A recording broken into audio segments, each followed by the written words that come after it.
கர்த்தருடைய பரிசுத்த நாமத்திற்கு ஸ்தோத்திரம்.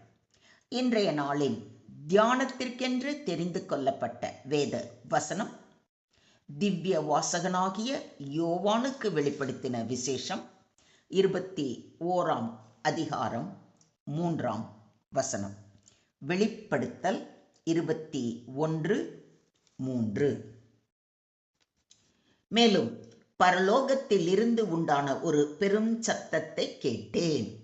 அது, இதோ மனுஷர்களிடத்திலே தேவனுடைய வாசஸ்தலம் இருக்கிறது, அவர்களிடத்திலே அவர் வாசமாய் இருப்பார், அவர்களும் அவருடைய ஜனங்களாய் இருப்பார்கள். தேவன் தாமே அவர்களோடே கூட இருந்து அவர்களுடைய தேவனாய் இருப்பார். And I heard a loud voice from heaven saying, Behold, the tabernacle of God is with men, and he will dwell with them, and they shall be his people. God himself will be with them and be their God.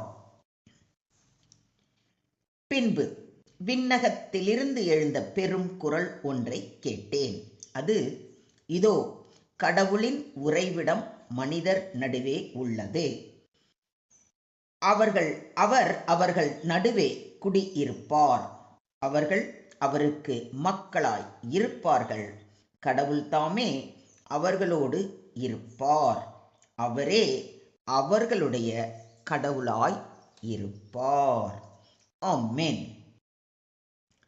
வெளிப்படுத்தல் 21ஆம் அதிகாரம் புதிய ஆகாயம், புதிய பூமி, புதிய எருசலேம் பற்றிய தெய்வீக தரிசனத்தை விவரிக்கிறது.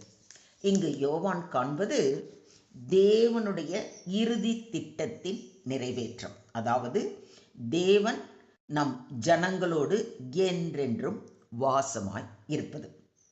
நாமும் யோவான் கண்ட தரிசனத்தை மனக்கண்ணால் கண்டு தரிசிப்போம். வாருங்கள். பரலோகத்திலிருந்து உண்டான ஒரு பெரும் சத்தம்.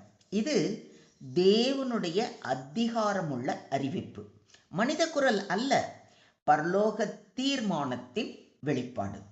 தேவனுடைய வாக்குறுதி இப்போது நிறைவேற்ற நிலையில் உள்ளது என்பதை காட்டுகிறது.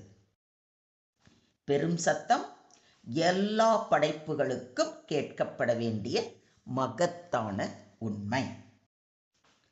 இதோ மனுஷர்களிடத்திலே தேவனுடைய வாசஸ்தலம் இருக்கிறது என்று சொல்லப்பட்டிருப்பதை கவனியுங்கள். வாசஸ்தலம், கூடாரம், தேவன் தங்கும் இடம்.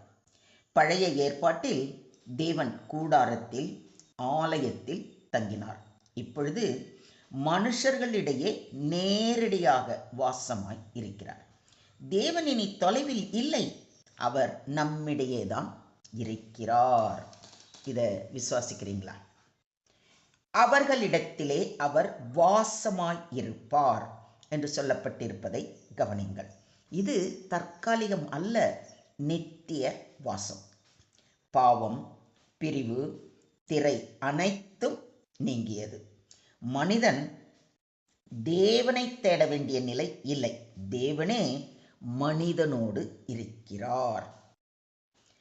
அவர்களும் அவருடைய ஜனங்களாய் இருப்பார்கள் என்று சொல்லியிருப்பது உடன்படிக்கையின் முழு நிறைவேற்றம். நான் உங்கள் தேவனாய் இருப்பேன், நீங்கள் என் ஜனங்களாய் இருப்பீர்கள். இனி பிரிவு இல்லை, மறுப்பு இல்லை, நிராகரிப்பு இல்லை. தேவனுடைய ஜனங்களாக இருப்பது இப்பொழுது முழுமையான அனுபவம். தேவன் தாமே அவர்களோடே கூட இருந்து அவர்களுடைய தேவனாய் இருப்பார் என்று சொல்லியிருப்பதை கவனியுங்கள். இதில் மிகவும் ஆழமான வார்த்தை தேவன் தாமே. தேவனுடைய அன்பு, பராமரிப்பு, பாதுகாப்பு, ஆறுதல் அனைத்தும் நேரடியாக அனுபவிக்கப்படும்.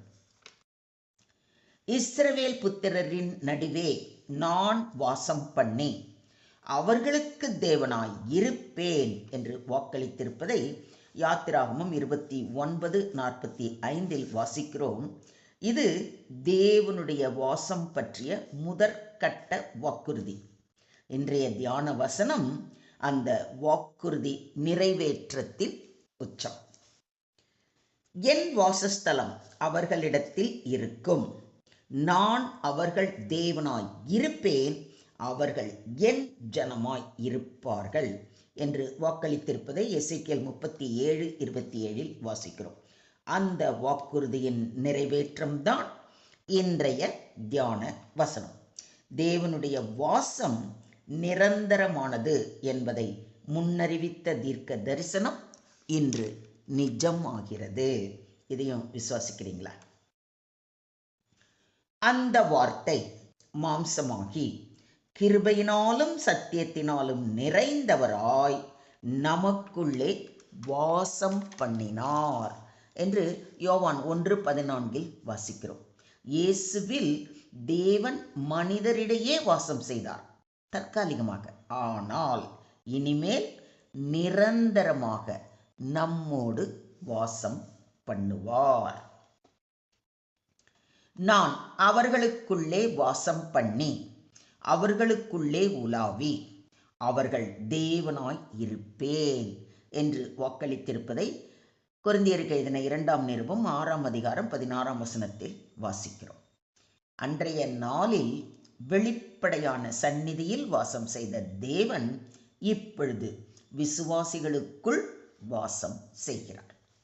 மொத்தத்தில் இன்றைய தியான வசனம் மூலம் நாம் கற்றுக்கொள்ளும் பாடம், மனிதனின் மிகப்பெரிய இழப்பு தேவனுடனான பிரிவு. மனிதனின் மிகப்பெரிய ஆசீர்வாதம் தேவனோடு வாசம். தேவனுடைய இறுதி நோக்கம் நம்மோடு வாசம். தேவன் மனிதனை தேடி வருகிறார்.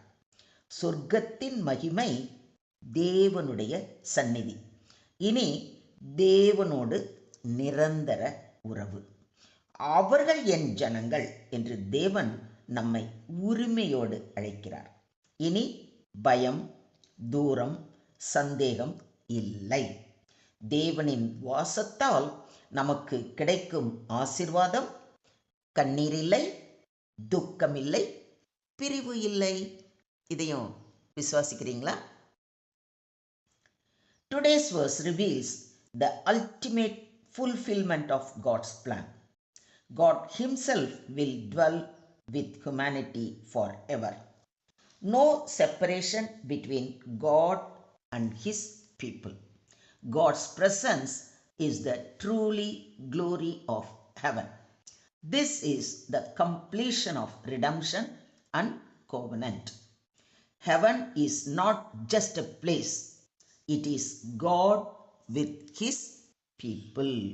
Do you believe this?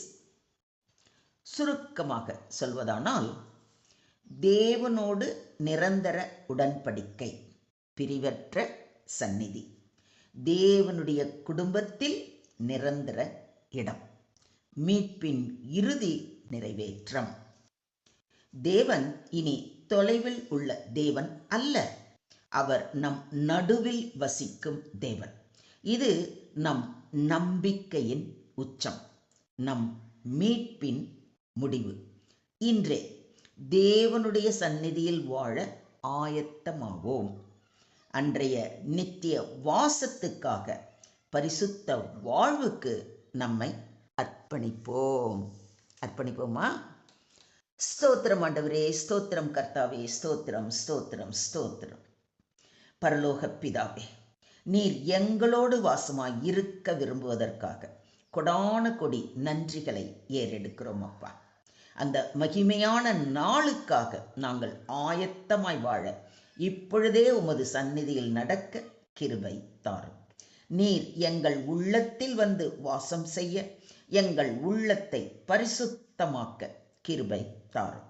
உமது வார்த்தைகளை வாசித்து தியானித்து அதன்படி நடந்து எங்களை பரிசுத்தப்படுத்திக் கொள்ள எங்களை பலப்படுத்தும். சகல துதி கன மகிமை யாவையும் ஒருவருக்கே செலுத்துகிறோம். மீட்பர் இயேசுவின் மூலம் ஜெபம் கேளும் எங்கள் ஜீவனுள்ள தகப்பனே. ஆமென்.